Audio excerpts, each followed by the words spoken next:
Olá, tudo bem? Boa noite, estamos aqui para mais um podcast do IAJUND, o Instituto da Advocacia Jundiaense Região. Desta feita, conforme anunciado, vamos comentar um pouco sobre direito eleitoral e processo eleitoral. Para tanto, a gente trouxe um especialista aqui, o doutor Rafael Carbonari. Tudo bem, doutor Rafael? Tudo bem, Alex, é um prazer. Legal. Kiko, solta a vinheta!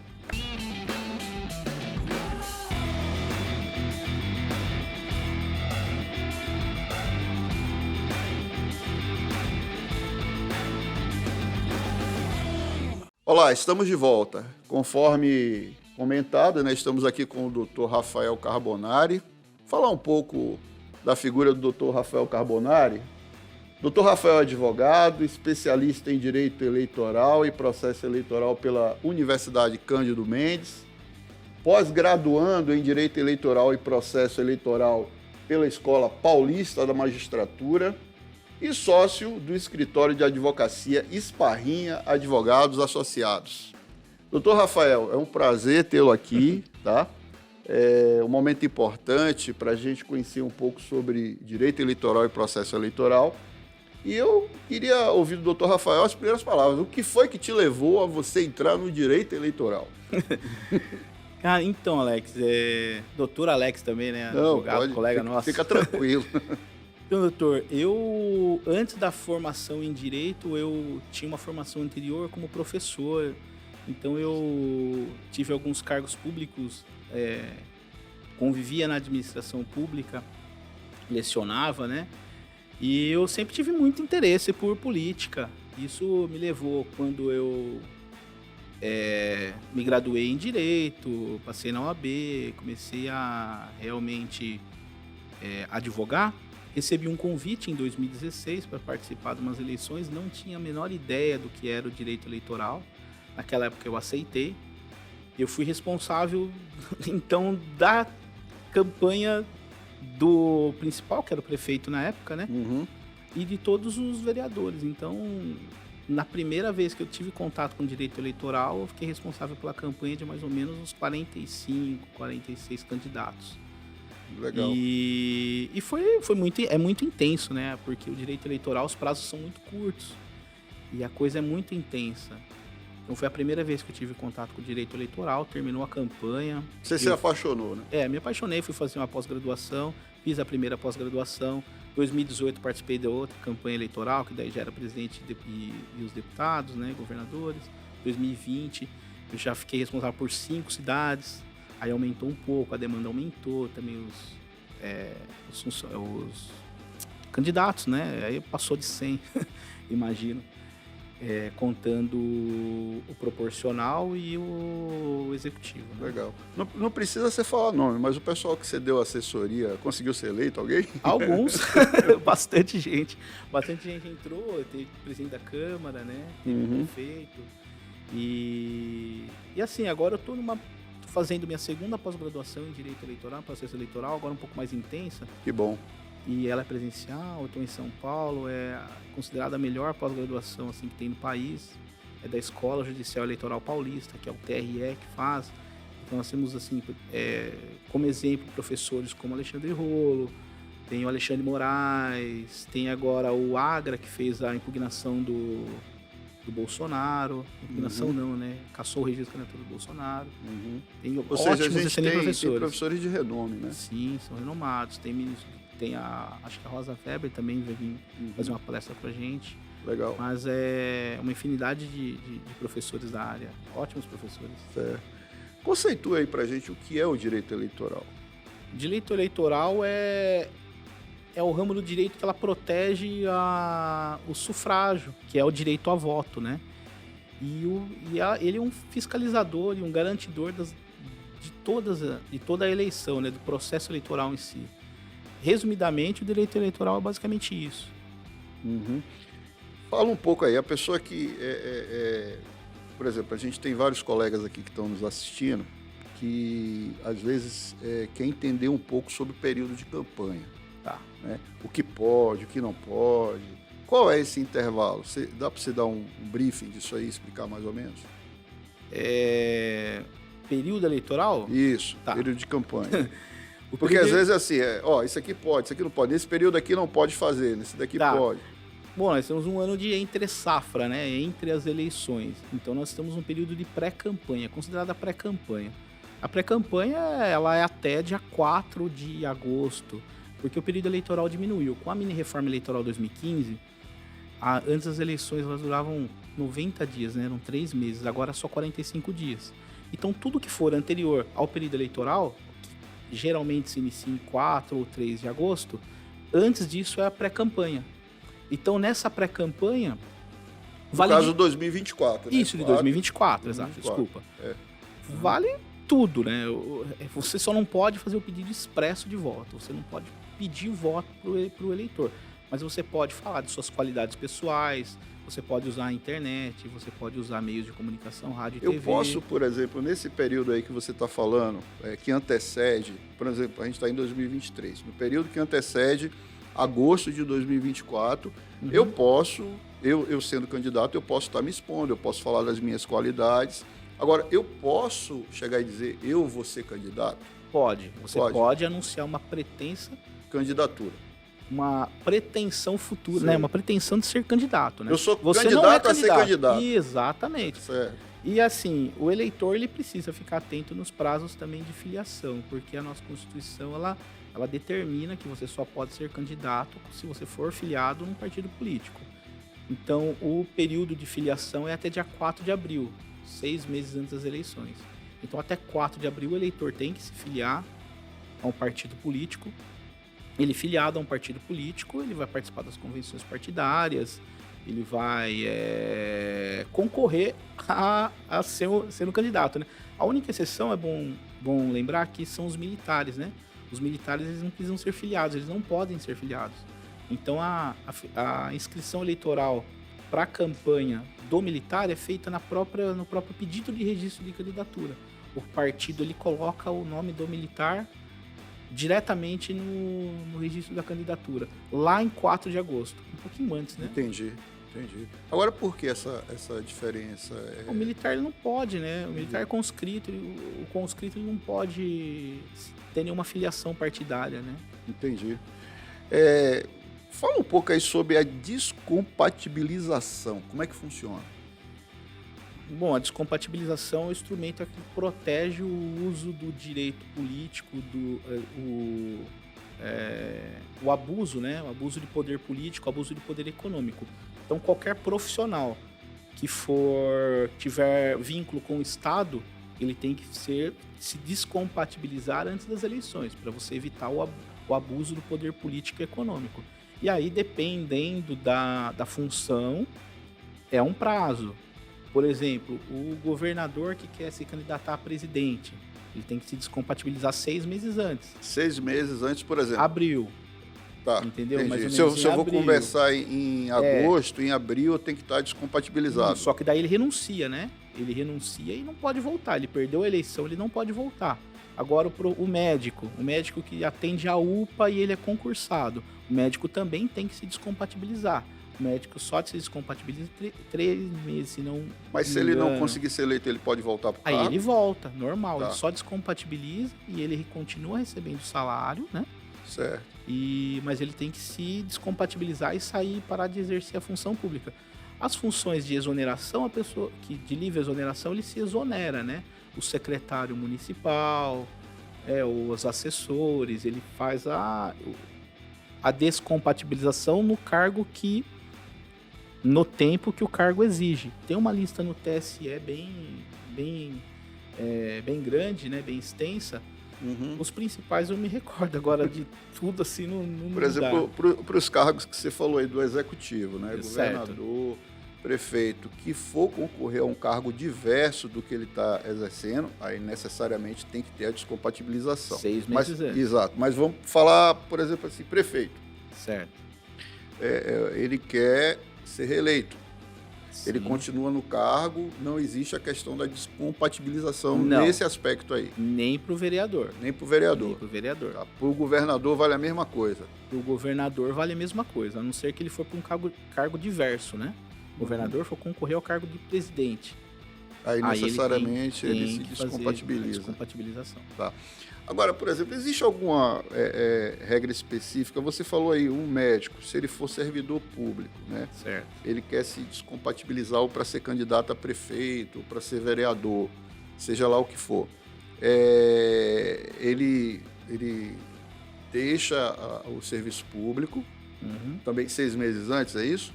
Não, Nesse caso o aí, médico é um tempo menor. Eu um tempo acredito menor. que seja 3 meses, 90 dias. Tá, perfeito. E a lei fala em dias, né? Uhum. Rafael, fala um pouco aí das perspectivas aí para as eleições do ano que vem, 2024. O que é que se espera? A gente tem aí uma série de situações que está ocorrendo na esfera federal, né? Certo. Recentemente o TSE cassou aí a candidatura do ex-presidente Jair Bolsonaro, né? Como é que vai ficar esse cenário, na sua opinião? O que é que vai acontecer? Até se você quiser dar uma pitada política também, fica à vontade. Eu prefiro não fazer comentários políticos, mas até porque em algumas situações eu discordo das decisões do TSE. Uhum. No caso do presidente, sem entrar no mérito político, eu acho que foi uma decisão acertada do TSE. Pelo aspecto probatório, eu cheguei a ler o voto e eu consegui adentrar mais no assunto. Eu acho que foi uma decisão acertada do TSE. No caso do deputado Dagnol, eu acho que o TSE fez uma decisão que não caberia a ele. Eu acho que foi incorreta a decisão do TSE. Essa é uma questão que quem milita no direito eleitoral, nós temos grupos, né, de discussões, e chega sempre o voto, chega bastante coisa do processo e, na minha visão, foi um equívoco do TSE no caso do Dagnol. Entendi. Sobre as eleições do ano que vem. As eleições do ano que vem são as eleições para prefeito e vereador, tá? Perfeito. São as eleições municipais. A perspectiva é que se mantenha as federações. Qualquer alteração que é proibitiva, ela tem que ser feita 1 ano antes das eleições. Então ela tem que ser, se tiver alguma resolução nova do TSE, ou alguma lei que... Resolução não, desculpa, mas alguma lei que altere o rumo das eleições, ela tem que ser feita até dia 3 de outubro desse ano, para o ano que vem, para estar valendo o ano que vem, né? Qualquer alteração, ela não vale. Mas o exemplo que se dá é que hoje em dia as eleições são pautadas por resoluções, né? O TSE faz as resoluções que são normas e regras gerais das eleições até dia 8, até dia 4 de março do ano das eleições. Então é sempre uma expectativa para quem trabalha com direito eleitoral a resolução do TSE, porque ela fala sobre propaganda eleitoral, fala sobre prazos, né? Geralmente traz algumas novidades. As eleições do ano passado, o TSE foi bem inovador, teve algumas inovações na resolução do TSE, que foi uma surpresa para todo mundo. Legal. O TSE justificou como um período excepcional, por conta da série de coisas que estavam acontecendo, mas geralmente é uma resolução que ela determina as normas, né? Você acha que a pandemia influenciou também nisso? Influenciou. A pandemia influenciou já as eleições de 2020, né? Porque foi no auge da pandemia. Tanto é que as eleições foram em novembro, se não me falha a memória, ou foi transferida para o final de outubro. Então todos os prazos eleitorais foram alterados, né? Prazo de registro. O único prazo que não foi alterado foi o prazo de filiação. A lei falava de 6 meses antes, continuou sendo em abril. Mas o prazo de registro de candidatura, os outros prazos, né, decorrem disso, descompatibilização, eles foram todos prorrogados por conta da pandemia. Que foi uma preocupação, não sabia se teria condições de fazer as eleições de 2020, né? Todo mundo votou de máscara, parece que faz tanto tempo, mas foi ontem. Foi há pouco tempo. Você comentou, Rafael, aí sobre, por exemplo, 2024 a gente vai ter eleições para prefeito, vamos ter eleições para vereadores, né? Após isso, as próximas eleições, salvo engano, é deputado federal, deputado federal, estadual, senador, presidente e governador. Você, como militante nessa área do direito eleitoral, o que é mais complexo são as próximas eleições que vão ter de vereadores e prefeitos ou deputados e deputados federais? Sem dúvidas nenhuma para as eleições do ano que vem. Do ano que vem. Porque o volume é muito maior e a proximidade do eleitor é muito maior. E as eleições, vamos lá, desde 2016 ela judicializou muito. Então tudo é judicializado. São inúmeras ações que entram contra candidatos, pedidos de impugnação, representações. Isso vale tanto para as eleições municipais como para as eleições federais. Mas vale o volume, tudo. você o volume acha que é muito maior. Ação de investigação judicial eleitoral, ação de impugnação de registro. E nós estamos falando de uma quantidade de candidatos a vereador muito grande, né? Pega Jundiaí, não sei, mas provavelmente passa de 200 candidatos, 250 candidatos a vereador. Então são 250 pedidos de registro na Justiça Eleitoral. O volume é muito grande. Agora o processo digital facilitou muito. Até 2018 tinha que buscar certidão em São Paulo. Uma certidão de 2º grau impressa. Hoje em dia a gente consegue fazer tudo pela internet.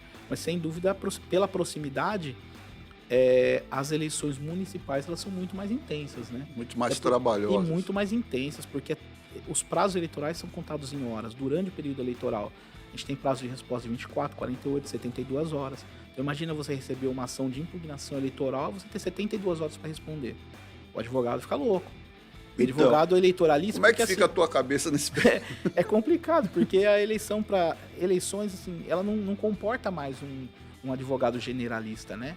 Ela precisa realmente de um advogado que ele milite no direito eleitoral, porque os prazos são muito curtos e você tem que ter uma equipe preparada para isso. Então, eu tenho a minha equipe, eu tenho uns advogados que eu confio, nós temos toda uma estrutura para atender os candidatos, mas realmente no período eleitoral você não dorme. Acorda às 5 horas da manhã, você vai dormir às 1 da manhã. Eu cheguei a fazer ir numa busca e apreensão, busca e apreensão 6 horas da tarde. Nossa. No dia anterior à eleição. Eu já tive candidato a vereador preso 8h05 da manhã no dia da campanha, no dia da eleição. As urnas abriram às 8, ele foi preso às 8h05. Então, além de você ter que ter essa disponibilidade, Rafael, você tem que ter uma equipe ao seu lado, te dando suporte. Não, sem dúvida, sem dúvida. Por conta dos prazos e por conta de tudo que envolve as eleições, né? Porque as eleições, elas começam muito tempo, ela começa muito tempo antes, né? E você precisa seguir certos ritos, você precisa ter todo mundo filiado bonitinho, precisa ver se ninguém filiou seu candidato, porque também acontece, e principalmente em eleição municipal, que todo mundo tem seu dado, então um partido pode filiar o outro, porque é a última filiação que vale. Então um partido chega no último dia à noite, ele filia o cara para prejudicar o candidato. Aí você tem que entrar com uma ação, pedido judicial, para a pessoa provar que ele não fez o pedido. Que houve uma má-fé. Que houve uma má-fé, que não houve a assinatura dele no formulário, porque é tudo online, né? Então, para você fazer uma filiação que não foi de vontade do é muito fácil, né? Entendi. Então, por isso que é importante que os partidos tenham uma boa assessoria jurídica para ter realmente os formulários, ter tudo certinho, tudo assinado, tudo bonitinho, para não dar problema para o candidato. E aí tem a convenção partidária, tem a ata, a lei dos partidos políticos, cada partido político tem a sua convenção. Seu estatuto, o né? O estatuto do partido, ela tem força de lei ordinária. Então você pode utilizar o estatuto como uma tese de defesa, por exemplo. Em caso de mudança de partido, os partidos eles têm uma série de restrições, dependendo do partido tem uma linha que ele pensa, né? Então o candidato tem que ficar bem atento ao partido que ele se filia. Uhum. É bastante complicado, é um universo que pouca gente ela adentra realmente. É desafiador. É desafiador, é bem gostoso. Você falou aí de estatuto, fechou com uma coisa que eu queria te perguntar. Você acha que é viável a implantação do compliance nos partidos políticos? O que é que você pensa disso? Você teria alguma coisa para... Não, eu acho que é fundamental. Eu acho que, inclusive, a mudança, a alteração. Eu acho que uma reforma eleitoral ela passa pelos partidos políticos, sem dúvida. E o compliance, na minha visão, ele é fundamental em todos os partidos políticos. Entendi. Rafael, assim, a gente tem advogados aí que estão nos assistindo que depois dessa explicação sua, demonstra um certo interesse em navegar pela área do direito eleitoral ou, ao mesmo tempo, se tornar um agente político, né? Concorrer a um cargo público. Explica aí como esse candidato, que pode ser um advogado, pode ser um profissional liberal, o que é que ele tem que fazer, primeiramente? O que é que você, digamos assim, aconselharia? A primeira coisa, ele tem que fazer a filiação partidária a um partido que... Ele se identifique. Que ele se identifique, que pense como ele tem uma boa... Hoje em dia nós temos mais ou menos 31, 32 partidos políticos, né? Teve algumas fusões, então eu não sei de cabeça quantos partidos políticos nós temos hoje registrados no TSE, mas tem inúmeros partidos, tem inúmeras linhas ideológicas, então o candidato, o eleitor, né, que queira ser candidato, a primeira coisa que ele tem que fazer é ser filiado ao partido político.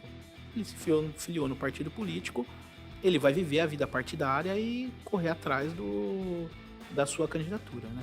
Dentro daquela linha política, ideológica que o partido vai determinar. Porque você também o candidato ele não pode simplesmente falar, não concordo com o meu partido, né? Se ele não concorda com o partido, ele tem que procurar um partido que ele consiga, que tenha a linha ideológica mais parecida com a dele. Existe a possibilidade, por exemplo, a pessoa se filia a um determinado partido, vai concorrer ao cargo público, mas aí ele começa a desvirtuar da linha ideológica e daquilo que o partido... fica passível de punição, de expulsão. Fica passível de punição. Como é que funciona? Dá um exemplo aí, mais ou menos. Fica passível de punição. O partido ele pode punir um candidato. O partido fecha uma questão de ordem em determinada situação e o filiado dele faz uma outra coisa. Esse candidato, esse filiado é passível de punição, sim, mas isso depende muito do estatuto do partido. É como eu falei, o estatuto do partido ele tem força de lei ordinária. Então você pode expulsar, entrar com uma ação contra o seu filiado, dependendo do seu estatuto, né? Tá. Vamos falar um pouco sobre mudança de legenda. Tá. A pessoa pode ser a figura do vereador, de um prefeito, qualquer agente político. Digamos que ele não se sinta mais adaptado àquela legenda, né? Ele seja o do MDB, ou do PL, ou do PCdoB, e ele queira migrar para outra legenda. Qual o melhor momento para ele fazer isso? Existe que ele não tem um prejuízo digamos assim, no mandato dele. Ele tem mandato. Certo. Ele tem um mandato? Tem mandato. Tá, essa pessoa tem um mandato. Se for um mandato ao executivo, ele não tem prejuízo. Ele não tem prejuízo no seu mandato. Agora, se for as eleições proporcionais, porque nosso sistema político é proporcional, né? Então, tem um voto de legenda. Tem o voto da legenda. Ele não pode se desfiliar por qualquer motivo. Tem que ter justa causa. Então, ele tem que apresentar uma justa causa ao partido. Senão, ele pode perder a cadeira. O que aconteceu nos anos anteriores é que o Congresso, né, o legislador, ele entendeu e ele abriu uma pequena janela no mês de março, chama janela constitucional. Isso também... Isso valeria para as próximas eleições de 2024, março? Vamos pensar assim? Não, porque não saiu, né? Mas Entendi. Teria que estar previsto. Mas, por exemplo, em 2017 teve a janela partidária. Em 2016 teve uma janela partidária para deputados. Eu tive um caso disso, inclusive. Foi o primeiro caso depois da janela. E foi interessante porque, assim, eu acho que a gente nem combinou essa, hein? Verdade. Aí, Kiko, tá vendo? Quem sabe faz. Pode falar, Rafael. Não combinou, mas assim, Ah. ele era suplente. Não precisa falar, tá? Tá, não, o candidato era suplente de um partido. E o primeiro suplente de um partido. O detentor do mandato, ele ganhou as eleições. O meu cliente tinha mudado na janela partidária. O seu cliente era o suplente? Meu cliente era o suplente. Era o suplente. Ele mudou na janela partidária para o mesmo partido que o detentor mudou. Ambos mudaram na janela partidária. Certo. E a janela partidária falava o seguinte: detentor de cargo eletivo pode mudar de partido na janela constitucional. Fala janela constitucional. Certo. Aí ambos mudaram. Quem mantinha o cargo como deputado ganhou as eleições para prefeito em 2016 e assumiu como prefeito em janeiro de 2017. Tá. Quem era o primeiro suplente dele era o meu cliente. Certo. Chegou o presidente da casa, empossou como deputado. O partido que ele saiu entrou com ação pedindo a cadeira de volta, porque ele não era detentor de cargo eletivo como a lei determinava. Então, assim, foi uma discussão muito grande. Foi o primeiro caso no TRE São Paulo, então nós perdemos o mérito em São Paulo. Houve alguma divergência entre eles. À época, o entendimento era que só valia para o detentor de cargo eletivo. Eu sustentava outra tese, que se vale para mais, vale para menos. Porque ambos mudaram e se o legislador ele quis contemplar o detentor de cargo eletivo, por que não contemplar o suplente, né? Então essa foi basicamente assim, a tese. Subiu para o TSE, caiu com o ministro Barroso e no final eu perdi essa disputa, mas já tinha sido prazo, então assim, não tivemos prejuízo na cadeira, né? Continua esse mesmo entendimento ainda? Não, o entendimento ele deu uma mudada e, como eu falei, houveram algumas divergências entre os ministros do próprio TSE. Hoje já tem um entendimento mais favorável ao suplente também. Perfeito. Bem, a gente está falando aí de direito eleitoral voltado para os agentes políticos, né? Sim. Mas o direito eleitoral e o processo eleitoral não se aplica única e exclusivamente para cargo político. Se aplica também dentro de órgãos de classe, né, e de outras entidades. Explica um pouco sobre isso. Dá um exemplo. Por exemplo, dentro da nossa da classe advocatícia, como é que funciona? As eleições por exemplo, as eleições de classe, a primeira palavra são eleições, né? Então, eleições de classe, eleições. Então, logo você tem que procurar um advogado que seja especialista em direito eleitoral, que se trata de eleições. Agora, puxando para o nosso lado de eleições da OAB, é uma eleição muito complicada, é uma eleição muito judicializada, até porque são as eleições de quem promove as eleições, né? Verdade. Somos nós. Verdade. Então, é uma eleição realmente judicializada. As eleições, por exemplo, da OAB, ela ocorre de 3 em 3 anos, então são triênios. Aqui em Jundiaí nós temos um caso bem específico, né? Tá rolando ainda. Eu fui advogado de uma das chapas. Perfeito. E conseguimos impugnar o candidato à época de uma das chapas. Certo. Esse candidato foi declarado impugnado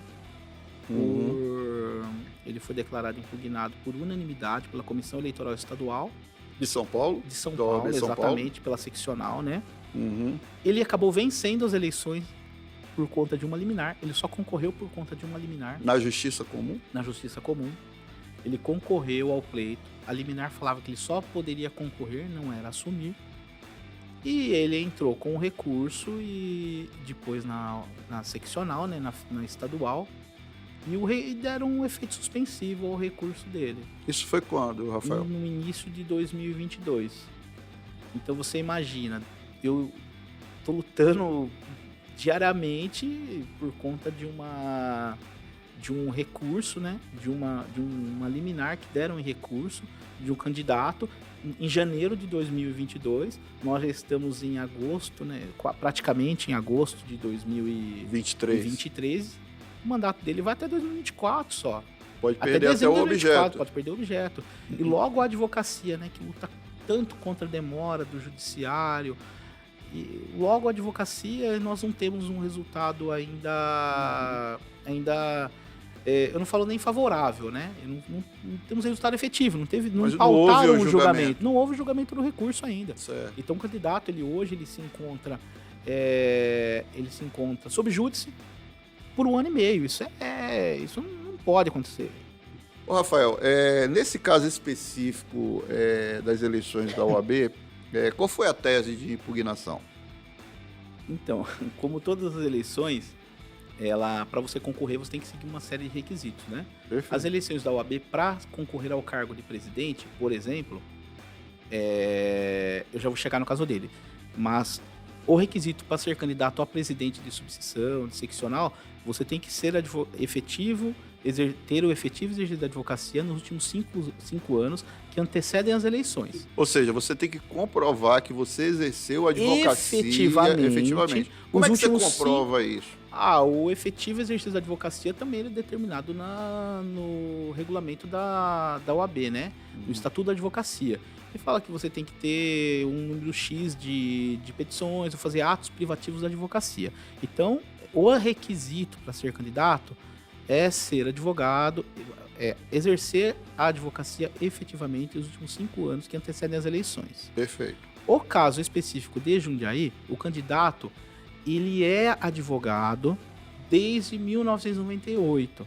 Ele é regularmente inscrito. Só que o que acontece? O candidato, ele confunde tempo de OAB com efetivo exercício da advocacia. Ele não tinha o efetivo exercício da advocacia nos últimos 5 anos. Essa foi a tese de impugnação. Essa é a tese de impugnação que foi aceita por unanimidade pela Comissão Eleitoral da OAB São Paulo. Ou seja, já teve um primeiro julgamento. Uma decisão. Por unanimidade. Tá. O candidato não apresentou sequer defesa. Ele não apresentou defesa à época. Isso é público, né? Perfeito. Então, o que acontece? Ele é um advogado, ele é uma figura brilhante, né? Eu acho que ele é um orgulho para a advocacia na questão de direitos humanos. Só que efetivamente ele não era advogado. Ele não era um advogado nos últimos 5 anos que antecedem as eleições. O candidato, ele apresenta certidão que ele se descompatibilizou em 2011 até março de 2021. Então, se ele ocupava um cargo incompatível com a advocacia nos últimos 5 anos que antecede, ele não poderia concorrer ao cargo. Perfeito. E digo mais, se puxar como nós puxamos toda a carreira dele desde 98, ele não tinha, em 2021, 5 anos de advocacia. Ele não tinha. Porque logo em 98, em 99, ele já exerce um cargo comissionado que é incompatível com a advocacia. Aí ele fica até 2001. Em 2001 ele muda de cargo, ele vai mudando de cargo sempre. Então, qualquer ato privativo da advocacia, que se ele fez algum ato privativo da advocacia, se deu um parecer como advogado, esse ato é nulo de direito, né? Então, é até uma infração ética você fazer um ato privativo da advocacia, sendo que você é impedido de advogar. Então, nós fizemos uma linha do tempo bem exemplificativa, bem ilustrada, com uma infinidade de publicações de diário oficial, mostrando que ele não tinha 5 anos de efetivo exercício a vida toda, muito menos os 5 anos que antecedem as eleições. Isso é condição sine qua non para exercer o cargo de presidente. É uma condição de registro de candidatura. A questão é o registro da candidatura. Ele nem está falando da figura dele, porque o candidato ele apresenta na sua defesa, ele apresentou na época a defesa, também sem documentos. Então ele dava despacho, mas todos os despachos dele é de cargo que não era privativo da advocacia. Para você ser diretor de instituto estadual, a condição não é ser advogado, né? E ele foi, e isso é um cargo, esse cargo do instituto no estado, Instituto de Terras do Estado de São Paulo, esse é um cargo incompatível com a advocacia. Então ele tem despacho de controlador do estado, de ouvidor do município de São Paulo, são cargos incompatíveis com a advocacia. Então todas essas certidões que ele apresentou, certidões meramente administrativas, né? Perfeito. Então são certidões que não tinham um valor de comprovar o efetivo exercício da advocacia. E atualmente, como é que está o andamento do processo? Hoje, qual o status? Depois de muita luta, porque eu exerço a função do advogado, então desse processo, né, eu e a Michele Sparrinha, que é minha sócia, então... Está nos assistindo aí. Grande beijo, doutora Michele. É minha sócia e também é minha esposa, né, então pronto. Nós... É um filho, né, o processo ele vira um filho e a gente defende ele com unhas e dentes. Então, depois de muita luta, nós recebemos a notícia que ele vai ser pautado dia 28 de agosto. 28 desse mês. Desse mês de agosto. Com uma demora imensa, né? Que não se justifica, porque o voto do relator Ele está no processo desde setembro de 2022, então depois de quase um ano, né? São 11 meses de espera, realmente uma espera da advocacia jundiaense para saber o resultado. E a nossa luta não é nem para... A gente não quer pelo mérito, né? Eu quero que julgue, quero que decida. Fala, pô, você tá errado, ou você tá certo. Mas tem uma segurança muito grande na tese, né? A tese, a lei é bem clara. Até porque, Alex, se for votado pela não impugnação dele, abre um precedente muito perigoso para a advocacia, né? Qual seria? O precedente é o seguinte, o ministro Lewandowski acabou de aposentar do TSE. Eu faço uma pergunta para você, do STF, né? Desculpa. Eu faço uma pergunta para você. O ano que vem ele pode concorrer ele pode concorrer à presidência da OAB? Se ele não tiver a comprovação do exercício da advocacia, eu entendo que não, diante dessa sua tese. Porque o Lewandowski, ele aposentou... Mas o que você está querendo dizer é que se abrir o precedente, ele vai poder também. Porque o ministro Lewandowski, ele aposentou no TSE, no outro dia ele registrou na OAB, São Paulo, inclusive. Isso valeria também para, por exemplo, agora recentemente, nosso ilustre juiz aqui, que foi juiz da terceira vara do trabalho, o doutor Jorge Souto Maior, está se aposentando. Se o doutor Jorge inscrever na ordem e quiser ser candidato, ele pode? Ele não pode ser candidato à presidência, infelizmente. E nós não estamos falando de competência jurídica do Lewandowski, nós estamos falando de competência jurídica do doutor Jorge, por exemplo, o ex-ministro, mas que existe regra, Sérgio Moro, o requisito, mas existe a regra. Então, a regra é para privilegiar o advogado atuante, né? O advogado que milita realmente, né? Na advocacia. Então, por isso esse tempo de espera. Então, a resposta é: ele não pode ser candidato ano que vem, porque ele não era advogado efetivo nos últimos 5 anos que antecedem as eleições. Perfeito. Esclarecido. Então, assim, a gente percebeu que a questão do direito eleitoral não abrange só as figuras que são os agentes políticos, né? Vereadores, prefeitos, governadores, mas também ela é extremamente aplicada dentro dos órgãos de classe. Sim, o Rafael acabou de demonstrar isso aí pra gente. Com muita visceralidade. Com visceralidade, verdade. Doutor Rafael, vamos fazer agora, aproveitar e conhecer um pouco da figura do doutor Rafael Carbonari, né? Doutor Rafael é jundiaense? Jundiaense, sobrenome Carbonari. Carbonari, é isso. Fazer um bate-bola contigo aí, Rafael. Coisa rápida, a resposta, em função do adiantar da hora, né? Fala aí de um livro. Transformando Suor em Ouro, do Bernardo Rezende, ex-técnico da Seleção Brasileira de Vôlei. Excepcional o livro. Bem oportuno, né? Transformando Suor em Ouro. Aqui em Jundiaí tem a escola de vôlei do Bernardinho. Tem a EVB. Sabe por que a minha filha faz vôlei lá? O meu filho joga a Federação Vôlei, ele joga pela cidade de Jundiaí. Ele é levantador. Transformando Suor em Ouro. Suor em Ouro. Do Anota Bernardinho. aí, tá? Um filme. Rock um Lutador. Rock 1. Rock Balboa? Rock Balboa. Rock 1. É um cara que saiu do nada, desacreditado, que teve uma chance na vida e agarrou a chance com unhas e dentes. Eu acho que é mais ou menos isso, né? Você tá nas cordas e você tem uma oportunidade, você tem que fazer de tudo e agarrar essa oportunidade. Uma música.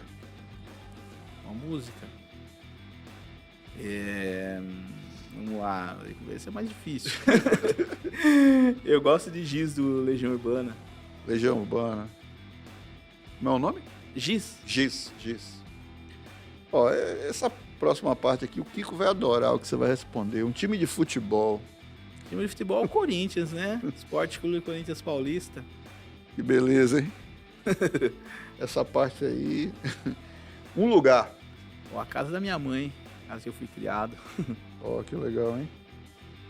O Rafael tem algum sonho? Um sonho. Eu tenho uns sonhos, assim, de ver meus filhos serem bem, né? Acho que com o pai... Tem quantos filhos, Rafael? Tenho 2. Tenho um menino de 14 e uma menina de 9. Então, acho que é ver eles felizes, né? Ver eles bem, trabalhar bastante. Vão ser advogados também, sabe dizer? Eu não sei. O mais velho quer ser jogador, mas eu falo que tem que estudar. Ele fala que vai fazer educação física. A menina gosta um pouco de arte, mas vamos ver. Legal. Uma inspiração. Acho que meu pai. 70 anos, continua trabalhando, aposentou com 40, na época podia aposentar antes, né? Metalúrgico a vida toda, criou 3 filhos, criou 4 filhos, na verdade, né? E todos cursaram faculdade, todos bem. Ensinou a ser corintiano também? Meu pai não é ligado a futebol, não. meu avô, o Carbonari, era ligado ao Palmeiras, né? Ele morreu muito cedo. Ele morreu muito cedo, né? Minha mãe era muito pequena, então, assim, a família da minha mãe inteira palmeirense. Meu pai nunca ligou para futebol e eu fui virar corintiano, eu falo que até doente. Mas é isso, Chico. Uma palavra ou uma frase que define o Dr. Rafael Carbonari. O intenso. Vamos mudar. Visceral. Visceral pegou. Tá na moda. Um valor. Um valor? Democracia. Democracia. Acho que tudo, né? Assim, temos que ser democráticos em tudo, né? Nada de autoritarismo. Acho que nem em casa a gente pode ser autoritário, né? Tem que ser um pouco democrático para as coisas funcionarem. E a democracia, ela tá em todo mundo, né? Tá no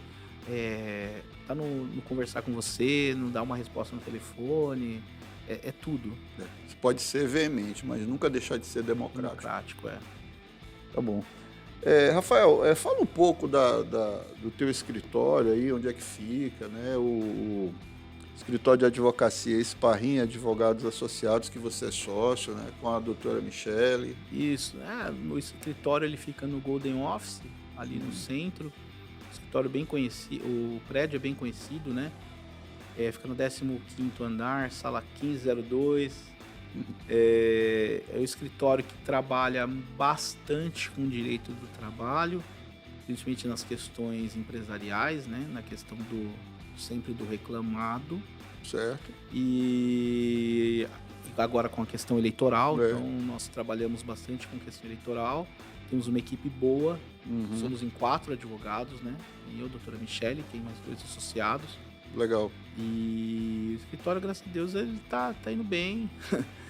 Tá legal. Fica até convidado a tomar um café com a gente lá. Com certeza. Tá bom. Você viu aí, curtiu, assistiu, né, com a gente. E ficou sabendo um pouco do direito eleitoral e do processo eleitoral com o doutor Rafael Carbonari.